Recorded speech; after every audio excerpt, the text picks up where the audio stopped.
Salam à tous et je suis très heureux de vous retrouver pour une nouvelle vidéo. Pendant une période, j'ai posté énormément de vidéos qui portaient sur les pépites marocaines. Et donc dans cette vidéo, avec l'ensemble des pépites que j'ai pu analyser, j'ai décidé de te présenter, selon moi, les 3 pépites marocaines qui sont les plus prometteuses. Et tu vas voir que réellement, ces 3 pépites représentent vraiment le futur du football marocain. Mais avant qu'on commence avec cette vidéo, si ce n'est pas fait, je t'invite à t'abonner, à liker et à commenter cette vidéo. N'hésite pas à me dire selon toi quelle est la pépite qui est la plus prometteuse et qui représente à la fois le présent et également l'avenir de notre équipe nationale. Premièrement, nous avons Lamine Yamal. Alors oui, il ne faut pas l'oublier, le gars a seulement 15 ans. Il ne va pas falloir s'emballer parce que derrière, il a encore une grosse carrière devant lui et il n'est que au début de la montagne justement, il va devoir la franchir cette montagne. Mais ce qu'il accomplit justement à son âge, c'est quand même extraordinaire. Faire ses débuts en match officiel avec le Barça en match de Liga contre le Real Betis, c'est quand même assez incroyable, ça clairement il faut le dire. Et c'est pour ça qu'on remercie Xavi parce que Lamine Yamal a quand même battu un sacré record et en tout cas on espère qu'il va continuer sur sa lancée. Petite parenthèse dans cette vidéo pour te parler de footnz.com si tu souhaites acheter des maillots de qualité justement pour un prix qui sera relativement assez bas. En plus de ça, tu peux profiter de mon code promo ROCMA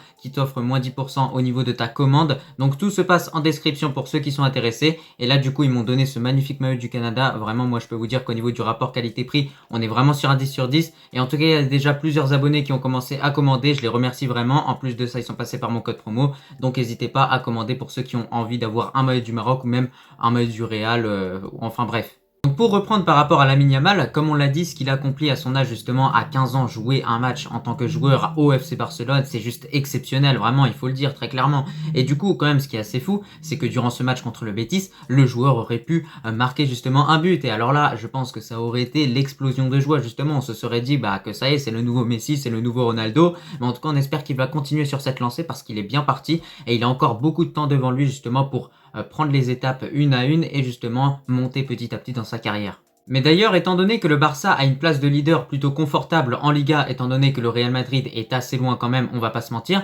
je pense que Xavi pourrait aligner encore une fois, plusieurs fois Lamine Yamal et moi je pense que ça peut vraiment être une bonne chose pour le joueur. Mais moi je vous le dis honnêtement, je sais pas ce que vous en pensez et vous me donnerez votre avis en commentaire. Si Lamine Yamal continue sur cette lancée, le joueur peut clairement prétendre à jouer cette Coupe du Monde 2026 si le Maroc est qualifié. De façon générale, Lamine Yamal c'est un dribbleur rapide, c'est un joueur qui possède l'ensemble des qualités qui sont nécessaires pour être un bon ailier. Bon, peut-être le petit défaut qu'on pourrait lui trouver, c'est physiquement, il est quand même assez maigre, mais après n'oublions pas qu'il a seulement 15 ans, donc il a encore le temps de grandir. Par rapport à Lamine Yamal, beaucoup de personnes se posent la question suivante. Va-t-il jouer pour l'Espagne ou va-t-il jouer pour le Maroc? Alors tout d'abord au niveau de la situation, son père est marocain et sa mère est équato-guinéenne. Donc au final, le seul lien qu'il a réellement avec l'Espagne, c'est que l'Espagne est tout simplement son lieu de naissance. Et c'est pour ça qu'il y a de grandes chances et que le joueur va sûrement choisir le Maroc derrière.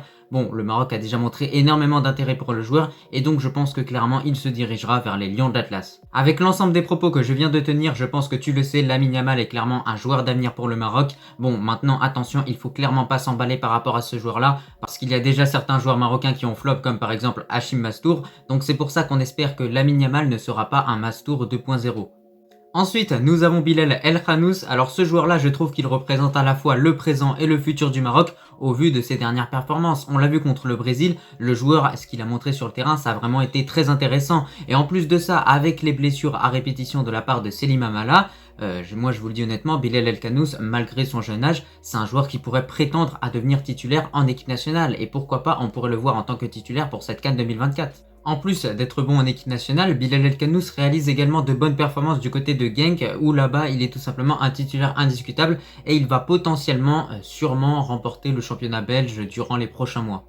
Le seul défaut qu'on pourrait lui trouver, c'est peut-être physiquement, le joueur doit peut-être un peu plus se renforcer quand même, mais sinon au niveau de son style de jeu, c'est un joueur qui ressemble énormément à Pedri dans sa façon de jouer au niveau des passes, au niveau des dribbles également, de sa percussion de façon générale. Actuellement, de nombreux clubs sont très intéressés par lui, il pourrait aller du côté du FC Barcelone, de l'Atlético ou bien du Real Madrid, étant donné que le joueur posséderait du coup une préférence pour la Liga justement en tant que championnat dans lequel il aimerait jouer durant les prochaines années. Moi, en tant que madrilène, je ne dirais pas non pour voir justement Bilal Bilal El Khanous du côté du Real, ce serait même extraordinaire. Je pense que tu l'as remarqué avec l'ensemble des choses que je viens de te dire, Bilal El Khanous est clairement un joueur d'avenir pour notre équipe nationale, mais également un joueur qui fait partie du présent, parce que durant cette CAN 2024, il y a des chances, pourquoi pas, que ce joueur soit mis en tant que titulaire à la place de Selim Hamala, qui pourrait notamment, encore une fois, se blesser peut-être avant la compétition. On verra en tout cas comment ça va évoluer, mais il est en train petit à petit de grappiller des minutes justement en équipe nationale, de gagner en expérience, donc il pourrait totalement avoir des minutes justement durant cette CAN. Pour finir, nous allons parler d'un autre joueur qui joue au Barça, mais qui est prêté du côté d'Osasuna, bien évidemment, Abdé. Alors depuis le début de la saison, moi je l'ai toujours dit, c'est un des meilleurs Marocains très clairement.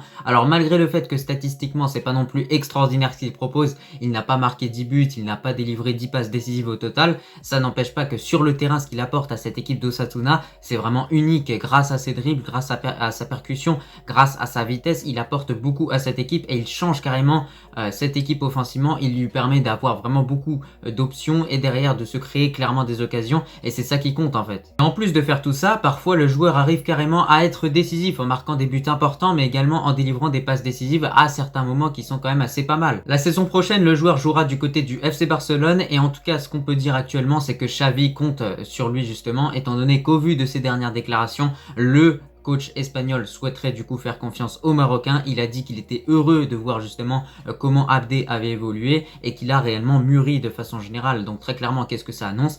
Qu'Abdé aura des minutes durant la prochaine saison avec le FC Barcelone, que ce sera soit le deuxième choix, soit le troisième choix, mais que dans tous les cas, il aura des minutes. De façon générale, l'avenir est prometteur pour Abdé du côté du FC Barcelone. On a vraiment une équipe de façon générale qui compte sur lui au niveau de l'avenir, donc hâte de voir un petit peu ce que ça va donner. Mais sinon, n'hésitez pas à me dire en commentaire ce que vous en pensez de ce que je vais vous dire maintenant. Est-ce que vous pensez que Abdé peut détrôner Boufal au niveau de la concurrence en équipe nationale au poste d'attaquant gauche? Moi, je vous donne mon avis. Au vu de la prestation qu'Abdé a sortie contre le Pérou, une prestation qui était plutôt assez décevante, je pense que malgré les bonnes performances qu'Abdé peut sortir en club, le joueur restera sur le banc et Boufal continuera de jouer en tant que titulaire avec l'équipe nationale. Après, ça peut évoluer. Bon bah voilà pour cette présentation d'Abdé. En tout cas, tu le remarques dans cette vidéo, les 3 pépites que je t'ai présentées sont vraiment au top en ce moment en club.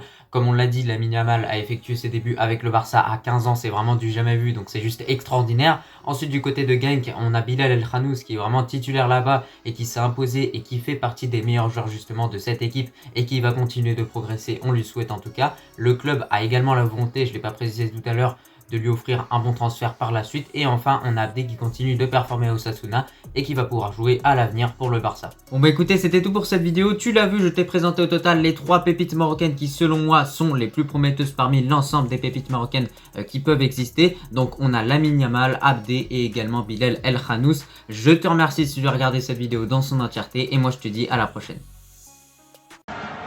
Nabil Tirard pour le centre. Ouverture du score pour l'équipe nationale du Maroc sur ce centre qui n'a été touché par personne de Nabil Tirard qui lance parfaitement les opérations. Nabil Tirard pour le centre. Ouverture du score pour l'équipe nationale du Maroc sur ce centre qui n'a été touché par personne de Nabil Tirard qui lance parfaitement les opérations.